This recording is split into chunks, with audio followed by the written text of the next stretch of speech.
YCP నేత నారాయణ రెడ్డి హత్యలో deputy CM K E Krishnamurthy పాత్రధారి అయితే సీఎం చంద్రబాబు కుట్రదారని ఆరోపించారు జగన్. అయితే నారాయణ రెడ్డి హత్యతో తనకు ఎలాంటి సంబంధం లేదని స్పష్టం చేశారు కేఈ కృష్ణమూర్తి.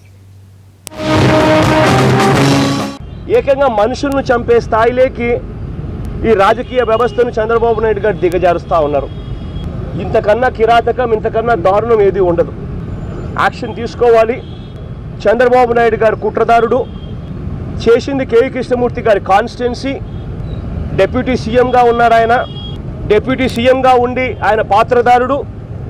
చంద్రబాబు నాయుడు గారు దాన్ని పరోక్షంగా సహకరిస్తున్న కుట్రదారుడు. ఇంతటి దారుణంగా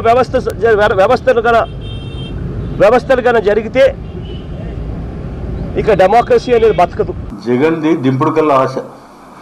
ఏ అవకాశం దొరికితే ఆ అవకాశాన్ని ఉపయోగించుకుంటాడు. శవాన్ని తీసుకొస్తే 3 సార్లు ఆపుతారు కదా, ఎక్కడో చోట ఆపి నారాయణ నారాయణ అని చెప్పి చెవులు ఊగుతారు, బతుకుతాడు ఆశతో.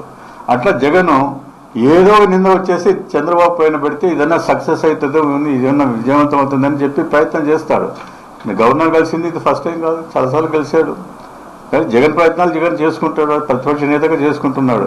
కానీ ఆయన చేసే ప్రయత్నాలన్నీ కూడా ఉదాహరణ కూడా నేను తెలియజేస్తున్నాను, ఏది సక్సెస్ఫుల్ కాదు. ఇంతకుముందే చూసాము మేము.